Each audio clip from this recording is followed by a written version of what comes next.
Hi friends, आप लोग को स्वागत है आपके यूट्यूब चैनल इडू हम सफ़र सफलता की ओर। आज हम आप लोग के लिए बीपीएससी के द्वारा जो बिहार प्राथमिक शिक्षक टीचर की बहाली जो बिहार में आई है उसके लिए जो टेस्ट सीरीज निकला है प्लेटफॉर्म कोचिंग रुकमणी प्रकाशन का, उसका हम टेस्ट सीरीज विद डिस्कशन कराएंगे। इसमें कुल 25 सेट है जो कि हम समान अध्ययन का इसमें डिस्कशन कराएंगे। तो अगर चैनल पर पहली बार आए तो चैनल को सब्सक्राइब कर लीजिएगा, दोस्तों के साथ शेयर कीजिएगा। और आपके अगल बगल कोई अगर बिहार पुलिस का भी तैयारी करता है तो उसके लिए भी हम टेस्ट सीरीज चलाते हैं, या बिहार दरोगा का भी तैयारी करता है तो उसके लिए भी टेस्ट सीरीज चलाते हैं। तो आप लोग चैनल को जरूर सब्सक्राइब कर लीजिएगा। इसमें कुल प्रश्नों की संख्या कितना है तो 120 प्रश्नों की संख्या है। कुल अंकों की संख्या जो होगा 120 अंक होंगे, जो कि ये 2 घंटा का पेपर होगा। तो ये हम इसका टेस्ट नंबर आज पहला का डिस्कशन लाए हैं, जो कि शुरू में मैथ्स रीजनिंग का क्वेश्चन है तो इसको हम स्किप करेंगे। हम जीके जीएस का डिस्कशन कराएंगे जो कि शुरू है 41 नंबर क्वेश्चन। आइए देखते हैं पहला क्वेश्चन। मायोपिया का दूसरा नाम क्या है? आपको बताना है कि मायोपिया को और किस अन्य नाम से जाना जाता है। अन्य नाम से जाना जाता है, इसे निकट दृष्टि दोष कहा जाता है। तो इसका जो आंसर हो जाएगा सी नंबर हो जाएगा। यह मायोपिया जो है कैसी बीमारी है तो ये आंख में होने वाली एक प्रकार का रोग है, जो कि इस रोग में ग्रसित व्यक्ति को क्या होता है तो नजदीक की वस्तु को देख नहीं पाता है, परंतु दूर की स्थिति जो होता है दूर की स्थिति को वो देख पाता है।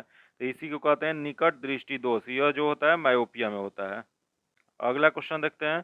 प्रत्येक किलोग्राम पर पृथ्वी का गुरुत्वाकर्षण बल लगभग डैश होता है। तो इसका जो हो जाएगा आपको 10 न्यूटन हो जाएगा। इसका आंसर बी नंबर हो जाएगा। प्रत्येक किलोग्राम पर पृथ्वी का गुरुत्वाकर्षण बल लगभग 10 न्यूटन होगा। इसका आंसर बी नंबर हो जाएगा। अगला क्वेश्चन है, सूर्य के प्रकाश में कितने रंग निहित होते हैं? आपको बताना है कि सूर्य का जो प्रकाश होता है उसमें कितने रंग होते हैं। तो उसमें सूर्य का प्रकाश जो होता है उसमें कुल 7 रंग होते हैं। इसका जो आंसर हो जाएगा सी नंबर हो जाएगा। अगला क्वेश्चन देखते हैं। निम्नलिखित में से किस उपकरण का उपयोग विद्युत प्रवाह के माप के लिए किया जाता है, चाहे वह दृष्टि धारा हो या प्रतिवर्ती धारा हो? यह जो प्रयोग किया जाता है ये एक एमीटर का प्रयोग किया जाता है। इसका आंसर जो हो जाएगा डी नंबर हो जाएगा। एमीटर का जो है प्रयोग किया जाता है, वही अगर क्वेश्चन पूछ दे कि हाइग्रोमीटर का प्रयोग किस लिए किया जाता है, तो हाइग्रोमीटर का प्रयोग जो होता है वायुमंडलीय आर्द्रता माप के लिए किया जाता है। आगे दिया गया यहाँ पायरोमीटर। पायरोमीटर जो है इसका प्रयोग जो है किया जाता है ऊंचे ताप के माप करने वाले यंत्र के जो होता है पायरोमीटर होता है। यहाँ दिया गया वाट मीटर। वाट मीटर जो होता है ये किसी विद्युत लेड द्वारा ली जा रही विद्युत शक्ति को मापने के लिए प्रयोग किया जाता है। अगला क्वेश्चन देखते हैं। डैश एक उपकरण है जिसका उपयोग विद्युत सर्किट में दो बिंदुओं के बीच विद्युत विभवांतर के मापन के लिए किया जाता है। ये जो किया जाता है ये वोल्ट मीटर से किया जाता है। इसका जो आंसर हो जाएगा सी नंबर हो जाएगा। यहाँ दिया गया एमीटर। एमीटर का प्रयोग कहाँ किया जाता है तो ये विद्युत धारा का परिणाम मापने के लिए एमीटर का प्रयोग किया जाता है। यहाँ दिया गया गैल्वेनोमीटर। गैल्वेनोमीटर जो है यह किसी परिपथ में विद्युत धारा को पता लगाने के लिए किया जाता है। तो इसका जो आंसर हो जाएगा सी नंबर हो जाएगा। अगला क्वेश्चन देखते हैं। सूर्य के प्रकाश की लाल और हरे रंग की तरंगदैर्घ्य के अलावा महासागरों में जल के अणुओं द्वारा सूर्य के प्रकाश की अन्य कौन सी तरंगदैर्घ्य अवशोषित की जाती है? यह जो अवशोषित की जाती है पीली की जाती है। इसका जो आंसर हो जाएगा ए नंबर हो जाएगा। अगला क्वेश्चन देखते हैं।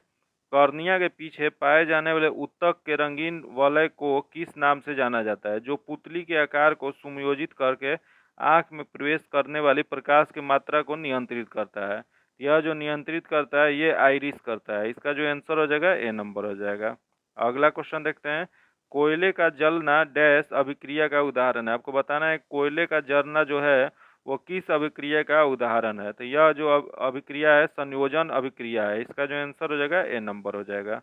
कोयला जो होता है जल कर वायु के ऑक्सीजन में अभिक्रिया कर CO2 बनाता है। कोयला कैसा है तो ये मुख्य रूप से कार्बन का और रूप होता है। अगला क्वेश्चन देखते हैं। निम्नलिखित में से कौन से एक प्राकृतिक अम्ल क्षारक संयोजक नहीं है? इसमें बताना है कौन सा क्षारक नहीं है। तो देख लेते हैं इसमें कौन सा नहीं है। तो पहला दिया गया पेटूनिया के फूल जो कि है। अगला है लाल गोभी के पत्ते, ये भी है। अगला है जीरोनियम के फूल, ये भी है। अगला अजवाइन के पत्ते, अजवाइन के पत्ते जो है ये नहीं है। तो इसका जो आंसर हो जाएगा डी नंबर हो जाएगा, क्योंकि इसमें नहीं वाला चूज करना था तो इसका हो जाएगा डी नंबर। अगला क्वेश्चन देखते हैं। कृत्रिम फाइबर आसानी से आग पकड़ लेते हैं, परंतु अग्निशामक कार्मिकों की वर्दी को अग्नि प्रतिरोधक बनाने के लिए इस पर डैश प्लास्टिक का कोटिंग की जाती है। तो इसमें जो कोटिंग की जाती है वो मेलामाइन की जाती है। इसका जो आंसर हो जाएगा बी नंबर हो जाएगा। अगला क्वेश्चन देखते हैं। सभी एसिड धातु के साथ अभिक्रिया कर डैश गैस उत्पन्न करता है। बताना है आपको कि सभी एसिड जो है धातुओं के साथ अभिक्रिया करता है तो कौन सा गैस उसमें से निकलता है, तो उसमें से जो गैस निकलता है हाइड्रोजन निकलता है। इसका जो सही आंसर हो जाएगा सी नंबर हो जाएगा। हाइड्रोजन आवर्त सारणी का प्रथम तत्व है। इसका द्रव्यमान कितना होता है तो 1.008 होता है। आज सूर्य अवतारों का 3/4 भाग हाइड्रोजन का बना होता है। हाइड्रोजन को ही हम लोग और किस नाम से जानते हैं तो इसे भविष्य के ईंधन के नाम से जानते हैं। इसका खोज किसने किया था तो 1766 में हेनरी कैवेंडिश ने किया था। अगला क्वेश्चन देखते हैं, पदार्थ का निम्नलिखित में से किस अवस्था को बोस आइंस्टीन कंडेंसेट के नाम से जाना जाता है, तो ये जाना जाता है पंचम को। इसका जो आंसर हो जाएगा बी नंबर हो जाएगा। अगला क्वेश्चन देखते हैं, कार्बन के कुल कितने प्राकृतिक समस्थानिक होते हैं। बताना है आपको कि कार्बन जो होता है उसके कुल कितने प्राकृतिक समस्थानिक होते हैं। ये 3 प्रकार के प्राकृतिक समस्थानिक होते हैं, तो इसका जो है सही आंसर हो जाएगा ए नंबर हो जाएगा। ये कार्बन कैसा है तो कार्बन जो है एक अधातु होता है जिसकी परमाणु संख्या कितनी होती है तो 6 होती है। अगला क्वेश्चन देखते हैं, संतृप्त हाइड्रोकार्बन को डैश कहा जाता है। आपको बताना है कि संतृप्त हाइड्रोकार्बन को क्या कहा जाता है, तो संतृप्त हाइड्रोकार्बन को एल्केन कहा जाता है। ये एल्केन ग्रुप को संतृप्त हाइड्रोकार्बन, इसका आंसर सी नंबर हो जाएगा। इस संतृप्त हाइड्रोकार्बन को एल्केन या पैराफिन भी कहा जाता है। इसको एल्केन या पैराफिन के नाम से भी जानते हैं। पैराफिन एक लैटिन शब्द है जिसका अर्थ होता है अल्प क्रियाशील। तो ये जो होता है संतृप्त हाइड्रोकार्बन को और किस नाम से हम लोग कह सकते हैं, ये अल्प क्रियाशील के नाम से कह सकते हैं। अगला क्वेश्चन है, कैल्शियम ऑक्साइड का आणविक सूत्र क्या होता है, तो इसका आणविक सूत्र जो होता है CaO होता है। इसका आंसर सी नंबर हो जाएगा। अगला क्वेश्चन है, पाचन तंत्र का कौन सा भाग यकृत और अग्नाशय से श्रावण प्राप्त करता है। यह जो प्राप्त करता है ये छोटी आंत से करता है। इसका जो आंसर हो जाएगा ए नंबर हो जाएगा। यही याद करना है कि यकृत से निकलने वाला पित्त रस जो होता है भोजन को छोटी आंत में क्षारीय बनाता है। यही अग्नाशय के पेनक्रिएटिव जूस जो होता है छोटी आंत में पहुंचाता है। छोटी आंत की लंबाई कितनी होती है तो ये 6 से 60 मीटर की लंबा होता है। अगला क्वेश्चन देखते हैं, निम्नलिखित में से कौन से रोग कारक इबोला रोग का कारक बनता है, तो ये इबोला रोग का जो बनता है वो विषाणु बनता है। इसका जो आंसर हो जाएगा डी नंबर हो जाएगा। निम्नलिखित में से कौन सी बीमारी या कवक के कारण पैदा होती है, तो ये कवक के द्वारा जो पैदा होती है वो दाद होती है। इसका जो आंसर हो जाएगा डी नंबर। दाद जो है ये कवक के द्वारा होने वाला बीमारी है।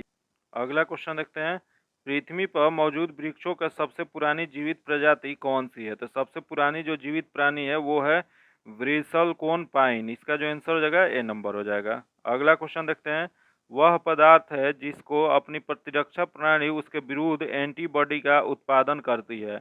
यह उत्पादन जो करती है एंटीजन के द्वारा करती है। इसका आंसर जो हो जाएगा ए नंबर हो जाएगा। अगला क्वेश्चन देखते हैं, मानव शरीर का सबसे छोटी हड्डी कौन सी है। आपको बताना है कि मानव शरीर में सबसे छोटी हड्डी कौन सी होती है, तो सबसे छोटी हड्डी जो होता है स्टेपिज होता है। इसका जो आंसर बी नंबर हो जाएगा। ये स्टेपिज कहाँ पाया जाता है, तो स्टेपिज जो होता है मानव के कान में हड्डी है, तो ये कान में पाया जाता है। इसका आंसर बी नंबर हो जाएगा। यही क्वेश्चन पूछ दे कि मानव शरीर में सबसे बड़ी हड्डी कौन सी होती है, तो ये फीमर जो कि जांघ की हड्डी होती है वो होती है। और यही क्वेश्चन पूछ दे कि मांसपेशी और अस्थि को जोड़ने को क्या कहा जाता है, ये कहा जाता है टेंडन। और वही अस्थि को अस्थि से कौन जोड़ता है, तो ये लिगामेंट जोड़ता है।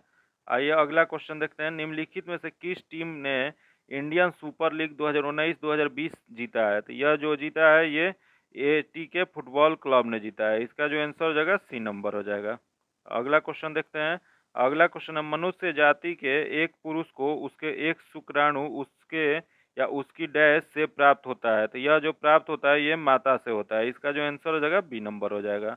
अगला क्वेश्चन देखते हैं, कौन सा जीवन प्रक्रिया रासायनिक ऊर्जा को उष्ण ऊर्जा में बदलती है, यह जो बदलती है वो श्वसन बदलता है। इसका आंसर सी नंबर हो जाएगा। अगला क्वेश्चन है, किस प्रकार के जानवरों को अंडज जानवर कहा जाता है। बताना है आपको अंडज जानवर जो है किस प्रकार के जानवरों को कहा जाता है, तो ये कहा जाता है अंडा देने वाले जानवर को। इसका जो आंसर हो जाएगा सी नंबर हो जाएगा। अगला क्वेश्चन है, वायुमंडल की ऊपरी परत में ऑक्सीजन के 3 परमाणुओं वाला एक अणु पाया जाता है। यह एक परत बनता है जिससे डैश नाम से जाना जाता है।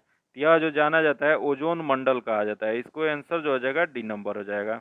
अगला क्वेश्चन देखते हैं, निम्नलिखित में से कौन सी पृथ्वी की सतह की निकटतम परत है जिसमें सभी मौसमी परिवर्तन होता है, तो इसमें मौसमी परिवर्तन जो होता है उसे क्षोभ मंडल कहा जाता है। इसका जो आंसर हो जाएगा सी नंबर हो जाएगा। या क्षोभ मंडल जो है पृथ्वी की सतह से लगभग 14 किलोमीटर ऊंचाई तक पाई जाती है। और क्षोभ मंडल की ऊपरी सीमा को क्या कहा जाता है, तो इसे कहा जाता है ट्रोपोपाज कहा जाता है। व्यावसायिक जेट विमान वायुमंडलीय विक्षोभ को बचाने के लिए समताप मंडल में उड़ान भरते हैं। याद रखिएगा समताप मंडल कब होता है, तो इसमें वायुमंडलीय जो या जेट होता है इसमें उड़ान भरती है तो वो समताप मंडल में भरती है। अगला क्वेश्चन देखते हैं, निम्नलिखित में से किस खगोलीय पिंड को सैरन नाम की एक प्राकृतिक उपग्रह है। यह उपग्रह जो है ये प्लूटो है। इसका जो आंसर हो जाएगा डी नंबर हो जाएगा। प्लूटो की खोज कब किया गया था, तो प्लूटो की खोज 1930 में क्लाइड टॉमबैग ने किए थे। 2006 में इसे ग्रहों की श्रेणी से हटा के बौने ग्रह के रूप में रख दिया गया था। इसका आंसर डी नंबर हो जाएगा। अगला क्वेश्चन है, वनों के संबंध में निम्नलिखित में से कौन सा कथन असत्य है। इसमें बताना है कौन सा कथन दिया गया है जो गलत दिया गया। तो देख लेते हैं इसमें कौन सा कथन दिया गया है गलत। तो इसमें गलत जो है इसका आंसर बी नंबर हो जाएगा। किसी वन में झाड़ियां वनस्पति की सबसे निचली परत होती है, जो कि गलत दिया गया है। तो इसका सही जो तीनों है सही है, बाकी बी नंबर गलत है, तो इसका आंसर बी नंबर हो जाएगा। अगला क्वेश्चन देखते हैं, संयुक्त राष्ट्र सतत विकास लक्ष्य 6 डैश का प्रयास करता है। यह जो प्रयास करता है ये करता है सभी के लिए पानी और स्वच्छता का उपलब्धता और टिकाऊ प्रबंधन सुनिश्चित करना है। इसका आंसर डी नंबर हो जाएगा। अगला क्वेश्चन देखते हैं, एग्राफिया क्या होता है। आपको बताना है कि एग्राफिया जो है वो क्या होता है। तो एग्राफिया जो होता है लिखने की क्षमता की हानि होती है। इसका जो आंसर हो जाएगा डी नंबर हो जाएगा। अगला क्वेश्चन देखते हैं, दो वस्तुएं का समान द्रव्यमान कहलाता है यदि उनका समान हो। तो दो वस्तुएं का समान द्रव्यमान कहलाता है, ये जड़त्व कहलाता है। इसका आंसर सी नंबर हो जाएगा। अगला क्वेश्चन है, स्वच्छ विकास तंत्र कार्यक्रम का उपयोग डैश को कम करने के लिए किया जाता है। ये जो किया जाता है ग्रीन हाउस गैस उत्सर्जन को कम करने के लिए किया जाता है। इसका आंसर बी नंबर हो जाएगा। अगला क्वेश्चन है, इनमें से किस जीव के दांत नहीं होते हैं। आपको बताना है कि किस जीव के दांत इनमें से नहीं होते हैं। तो देख लेते हैं इसमें से कौन है जिसके दांत नहीं होते हैं। तो इसमें पहला दिया गया घोड़ा, घोड़ा का दांत होता है। अगला दिया गया सुअर, सुअर का भी दांत होता है। अगला है कुत्ता, इसके भी दांत होते हैं। यहाँ दिया गया कछुआ, कछुआ का जो होता है दांत नहीं होता है। तो इसका सही आंसर जो हो जाएगा डी नंबर हो जाएगा, क्योंकि इसके वही चूज करना था जिसका दांत नहीं होता है। कछुआ कैसा है, तो कछुआ एक सरीसृप वर्ग में आता है। अगला क्वेश्चन है, भोपाल त्रासदी के दौरान कौन सी गैस का रिसाव हुआ था। तो ये रिसाव जो हुआ था ये मिथाइल आइसोसाइनाइट होता है। इसका जो आंसर हो जाएगा सी नंबर हो जाएगा। ये भोपाल त्रासदी हुआ कब था, तो ये भोपाल त्रासदी हुआ था 2 या 3 दिसंबर 1984 को हुआ था। ये कौन सी जो गैस निकला था मिथाइल आइसोसाइनाइट, इसका रासायनिक सूत्र क्या होता है, तो CH3NHC होता है। अब भोपाल गैस त्रासदी का समय यूरेनियम कार्बाइड कारपोरेशन के अध्यक्ष कौन थे, तो उस समय थे वारेन एंडरसन थे। तो इसका आंसर जो हो जाएगा सी नंबर हो जाएगा। अगला क्वेश्चन देखते हैं, शाहजहां के शासनकाल में कौन से विदेशी यात्री भारत आए थे। तो बताना है कि शाहजहां का जब शासनकाल चल रहा था तो उसमें इनमें से कौन से विदेशी यात्री जो थे वो भारत की यात्रा पे आए थे। तो वो थे मांझी। इसका जो आंसर हो जाएगा बी नंबर हो जाएगा। मांझी जो थे दारा सिकों के सेना में तोपची थे। अगला क्वेश्चन देखते हैं, भारतीय सिविल सेवा किस गवर्नर जनरल के शासनकाल के दौरान आरंभ किया गया था। तो यह आरंभ किया गया था कर्नवालिस के काल में। इसका जो आंसर हो जाएगा डी नंबर हो जाएगा। यही कर्नवालिस के काल में ही अस्थाई बंदोबस्त 13 मार्च 1973 को बंगाल बिहार उड़ीसा के क्षेत्र में लागू किया गया था। यही क्वेश्चन पूछते कि हड़प नीति किसके काल में आया था, तो वो लॉर्ड डलहौजी के काल में आया था। अगला क्वेश्चन देखते हैं, निम्नलिखित पर विचार कीजिए। इस पर विचार करना है, इसमें बताना है कि इनमें से अतिरिक्त ऋण के घटक कौन से हैं। तो देख लेते हैं इसमें कौन से हैं। तो पहला दिया गया बाजार ऋणादान जो कि ये है। अगला है ट्रेजरी बिल, ये भी है। अगला है RBI को निर्मित विशेष प्रतिभूति, ये भी है। तो इसका जो तीनों है तीनों हो जाएगा। तो इसका जो सही आंसर हो जाएगा 1 2 3, जो किस में दिया गया, तो ये दिया गया बी में। इसका आंसर बी नंबर हो जाएगा। अगला क्वेश्चन है, पशु और पौधे की जाति में सबसे बड़ी विविधता कहाँ पाई जाती है। तो ये विविधता जो है पाई जाती है उष्ण कटिबंधीय आर्द्र वनों में। इसका जो आंसर हो जाएगा बी नंबर हो जाएगा। अगला क्वेश्चन है, निम्नलिखित में से कौन सी घटना सबसे पहले हुई थी। इसमें बताना है कि सबसे पहले इसमें से घटना कौन हुई थी। तो देख लेते हैं, इसमें पहले दिया गया लॉर्ड लिटन का दिल्ली दरबार, जो कि ये कब हुआ था, तो ये हुआ था 1 जनवरी 1877 को। अगला है संथाल विद्रोह, संथाल विद्रोह जो हुआ था 1855-56 में हुआ था। अगला है प्रथम एंग्ल सिख युद्ध। प्रथम एंग्ल सिख युद्ध जो हुआ था 1845-46 में हुआ था।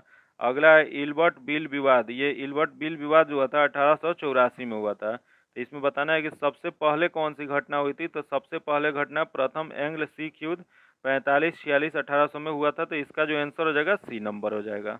अगला क्वेश्चन है बिहार में जल मंदिर कहाँ स्थित है। बताना है आपको कि बिहार में जल मंदिर जो है वो कहाँ अवस्थित है। तो यह स्थित है पावापुरी में। इसका जो आंसर हो जाएगा डी नंबर हो जाएगा। पावापुरी जो स्थान है वो महावीर जी का निर्वाण स्थान है। तो इसका आंसर डी नंबर हो जाएगा। अगला क्वेश्चन है व्हीलर द्वीप का नया नाम क्या है। आपको बताना है व्हीलर द्वीप जो है उसका नया नाम क्या रखा गया है। तो उसका नया नाम रखा गया अब्दुल कलाम द्वीप। इसका जो आंसर हो जाएगा सी नंबर हो जाएगा। ये व्हीलर द्वीप कहाँ पड़ता है। तो ये उड़ीसा में पड़ता है। अगला क्वेश्चन देखते हैं निम्न उपायों में से कौन से भारतीय भुगतान संतुलन स्थिति को सुधारने में साक्ष्य नहीं है। तो इसमें देख लेते हैं इसमें से कौन सा साक्ष्य नहीं है। तो पहला दिया गया आयात प्रतिस्थापन नीति को बढ़ावा, ये है। अगला है रुपया का अवमूल्यन, ये भी है। अगला है आयातों पर अधिक कर लगाना, ये भी है। अगला है निर्यातों पर अधिक कर लगाना, जो कि नहीं है। निर्यातों पर अधिक कर लगाने का ये नहीं है। तो इसका जो सही आंसर हो जाएगा, इसमें गलत चूज करना था, तो इसका आंसर डी नंबर हो जाएगा।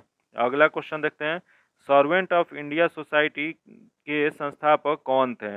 बताना है आपको कि सर्वेंट ऑफ इंडिया सोसाइटी जो है उसकी संस्थापक कौन थे। तो उसके संस्थापक थे गोपाल कृष्ण गोखले। इसका आंसर जो हो जाएगा ए नंबर हो जाएगा। अगला क्वेश्चन देखते हैं हुमायूंनामा की रचना किसने की थी। बताना आपको हुमायूंनामा जो है इसकी रचना किसने किए थे। इसकी रचना जो है की थी गुलबदन बेगम ने। इसका जो आंसर हो जाएगा डी नंबर हो जाएगा। अगला क्वेश्चन देखते हैं फ्रेंच ईस्ट इंडिया कंपनी के गठन कब हुआ था। तो फ्रेंच ईस्ट इंडिया कंपनी का गठन जो है 1664 ईस्वी में हुआ था। इसका जो आंसर हो जाएगा सी नंबर हो जाएगा। यहाँ दिया गया 1600 ईस्वी। 1600 ईस्वी में जो ये गठन हुआ था, ये अंग्रेजी ईस्ट इंडिया कंपनी की स्थापना 1600 ईस्वी में हुआ था। अगला क्वेश्चन देखते हैं गौतम बुद्ध का जन्म स्थान कहाँ है। बताना है कि गौतम बुद्ध का जन्म स्थान कहाँ है। तो उनका जन्म स्थान जो है ये लुम्बिनी में है। इसका जो आंसर हो जाएगा डी नंबर हो जाएगा। अगला क्वेश्चन देखते हैं नमक सत्याग्रह किस सन में प्रारंभ किया गया था। बताना आपको नमक सत्याग्रह जो है यह कब शुरू किया गया था। तो ये इसकी शुरुआत जो है 1930 में किया गया था। इसका आंसर ए नंबर हो जाएगा। ये किसने किए थे। तो गांधी जी द्वारा नमक सत्याग्रह 6 अप्रैल 1930 को शुरू किया गया था। अगला क्वेश्चन देखते हैं यंग बंगाल आंदोलन के नेता कौन थे। आपको बताना है यंग बंगाल आंदोलन के नेता कौन थे। तो इसके नेता जो थे ये हेनरी विवियन डेरोजियो थे। इसका जो आंसर हो जाएगा सी नंबर हो जाएगा। अगला क्वेश्चन देखते हैं मार्ले मिंटो रिफॉर्म को किस वर्ष में प्रस्तुत किया गया था। ये जो प्रस्तुत किया गया था ये 1909 ईस्वी में किया गया था। इसका आंसर ए नंबर हो जाएगा। अगला क्वेश्चन देखते हैं महावीर का जन्म किस नाम के क्षेत्रीय गोत्र में हुआ था। तो ये क्षेत्रीय गोत्र जो था ये था ज्ञात्रिज्ञ। इसका जो आंसर हो जाएगा बी नंबर हो जाएगा। महावीर स्वामी जो थे जैन धर्म के अंतिम तीर्थंकर थे, जो कि महावीर सभी बंधनों से मुक्त हो गए थे। जैन धर्म का परम ज्ञान क्या है। तो ये है कैवल्य। इसका जो आंसर हो जाएगा बी नंबर हो जाएगा। अगला क्वेश्चन है संपत्ति के अधिकार को मौलिक अधिकार की सूची से कब हटाया गया था। तो ये हटाया गया था 44वें संवैधानिक संशोधन 1978 द्वारा। इसका जो आंसर हो जाएगा बी नंबर हो जाएगा। अगला क्वेश्चन देखते हैं निम्नलिखित में से संविधान सभा की संविधान समिति का अध्यक्ष कौन था। तो इसके अध्यक्ष जो थे ये जवाहरलाल नेहरू थे। इसका जो आंसर हो जाएगा सी नंबर हो जाएगा। अगला क्वेश्चन देखते हैं निम्नलिखित कथनों में से कौन सा सही है। इसमें बताना है कौन सा कथन दिया गया है जो सही दिया गया है। तो देख लेते हैं पहला दिया गया भारतीय संविधान अध्यात्मक है, जो कि गलत है। अगला भारत एक नाम मात्र का राजतंत्र है, ये भी गलत है। अगला भारत एक कुलीन तंत्र है, ये भी गलत है। अगला है भारत एक संसदात्मक प्रजातंत्र है, जो कि सही दिया गया है। तो इसका सही चूज करना था। तो इसका आंसर जो हो जाएगा डी नंबर हो जाएगा। अगला क्वेश्चन है यदि राष्ट्रीय आपातकाल घोषित किया जाता है तो उसे प्रत्येक डैश बाद संसद के अनुमोदन प्राप्त करना आवश्यक होता है। यह जो आवश्यक हो जाता है 6 माह के अंदर। इसका जो आंसर हो जाएगा ए नंबर हो जाएगा। अगला क्वेश्चन है सूची 1 में संविधान का अनुच्छेद दिया गया, सूची 2 में विषय दिया गया, दोनों को मिलान करना है। तो देख लेते हैं यहाँ चर्चा है अनुच्छेद 124। अनुच्छेद 124 की जो चर्चा है ये संघीय न्यायपालिका में है, तो ये 3 हो जाएगा। अगला अनुच्छेद 5। अनुच्छेद 5 में नागरिकता की चर्चा है, तो ये 4 हो जाएगा। अगला है अनुच्छेद 352। 352 में आकस्मिक प्रावधान की चर्चा है, तो ये 1 हो जाएगा। अगला अनुच्छेद 245। 245 में विधायी शक्तियों का वितरण है, तो ये 2 हो जाएगा। तो इसका सही जो क्रम हो जाएगा आपको 3 4 1 2 जो किस में दिया गया है, ये दिया गया है डी में। इसका आंसर डी नंबर हो जाएगा। अगला क्वेश्चन देखते हैं, वह कौन सा स्थान है जिसकी स्थिति 3 समुद्र के मिलन स्थल पर है। तो यह जो स्थित है ये आपको कन्याकुमारी है। इसका जो आंसर हो जाएगा सी नंबर हो जाएगा। यह कन्याकुमारी जो है भारत के दक्षिणी छोर पे यहाँ स्थित है। यह इस साइड में इंडियन ओशन है, इधर अरेबियन सी है, इधर बे ऑफ बंगाल है। तीनों के कोने पे जो स्थित है मिलन स्थल पे, तो वो कन्याकुमारी है। अगला क्वेश्चन देखते हैं, अजंता और एलोरा की गुफाएं किस राज्य में स्थित है। तो ये जो स्थित है यह महाराष्ट्र राज्य में स्थित है। इसका जो आंसर हो जाएगा डी नंबर हो जाएगा। अगला क्वेश्चन देखते हैं, निम्नलिखित में से कौन से नवीनीकरण ऊर्जा संसाधन नहीं है। इसमें बताना है कि नवीनीकरण ऊर्जा संसाधन इनमें से कौन सा नहीं है। इसका जो कोयला जो दिया गया है नवीनीकरण ऊर्जा संसाधन नहीं है, ये इसका जो आंसर हो जाएगा डी नंबर हो जाएगा। अगला क्वेश्चन देखते हैं, किसको पार कर लेने पर एक दिन जुड़ जाएगा। तो ये इसका सही आंसर हो जाएगा डी नंबर। 180 अंश देशांतर पश्चिम से पूर्व को पार करेंगे तो एक दिन आपको जुड़ जाएगा। इसका आंसर जो हो जाएगा डी नंबर हो जाएगा। अगला क्वेश्चन है, सौरमंडल का सबसे चमकीला ग्रह कौन सा है। तो सौरमंडल का सबसे चमकीला ग्रह जो है वह शुक्र है। इसे भोर का तारा भी कहा जाता है। इसका जो आंसर हो जाएगा डी नंबर हो जाएगा। अगला क्वेश्चन है, निम्नलिखित में से किस को सह्याद्री पर्वतमाला भी कहा जाता है। इसके बताना है कि सह्याद्री पर्वतमाला इनमें से किसे कहा जाता है। तो ये जो कहा जाता है ये पश्चिमी घाट को कहा जाता है। इसका जो आंसर हो जाएगा बी नंबर हो जाएगा। अगला क्वेश्चन देखते हैं, चारागाह को पंपास कहा जाता है। बताना है कि पंपास जो है किस कहाँ पाई जाने वाली चारागाह को कहा जाता है। तो यह कहा जाता है दक्षिणी अफ्रीका को। इसका जो आंसर हो जाएगा बी नंबर हो जाएगा। अगला क्वेश्चन देखते हैं, विश्व व्यापार संगठन की स्थापना हुआ था। तो विश्व व्यापार संगठन की स्थापना 1 जनवरी 1995 को हुआ था। तो इसका आंसर जो हो जाएगा सी नंबर हो जाएगा। इसका मुख्यालय कहाँ है। तो मुख्यालय जो है जेनेवा में है। और WTO जो है व्यापारिक मामलों में की सर्वोच्च अंतर्राष्ट्रीय संस्था है। अगला क्वेश्चन देखते हैं, उपभोक्ता जागरूकता आंदोलन का आरंभ हुआ था। तो ये आंदोलन जो आरंभ हुआ था ये इंग्लैंड से हुआ था। इसका आंसर सी नंबर हो जाएगा। अगला क्वेश्चन देखते हैं, सर्वप्रथम किस देश में उपभोक्ता अधिकारियों की घोषणा हुई थी।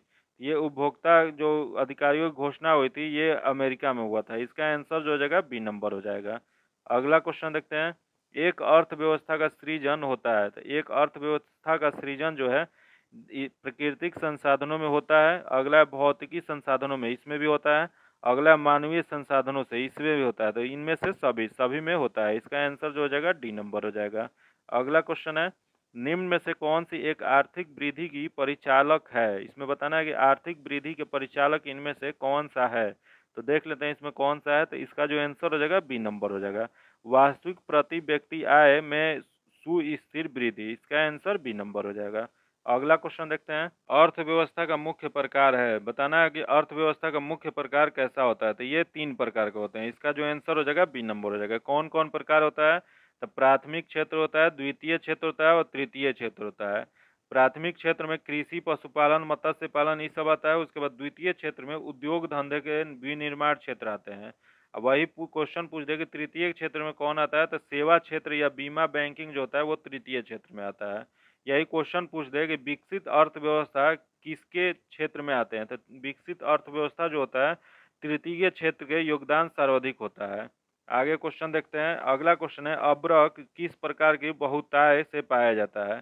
यह जो पाया जाता है वो झारखंड में पाया जाता है। अब्रक जो है सबसे ज्यादा झारखंड राज्य में पाया जाता है। इसका आंसर सी नंबर हो जाएगा। अगला क्वेश्चन देखते हैं, उत्तर और दक्षिण भारत को कौन सी पर्वत श्रृंखला पृथक करती है। यह पृथक जो करती है विंध्य पर्वत जो है ये करती है। इसका जो आंसर हो जाएगा सी नंबर हो जाएगा। अगला क्वेश्चन देखते हैं, सर्वोच्च संप्रभुता किसका अनिवार्य लक्षण है। तो यह अनिवार्य लक्षण जो है वो राज्य का है। इसका आंसर जो हो जाएगा ए नंबर हो जाएगा। अगला क्वेश्चन है, राष्ट्रीय आपात स्थिति की घोषणा जारी नहीं रहती यदि संसद डैश की अवधि के भीतर उसे अनुमोदन प्रदान न कर दे।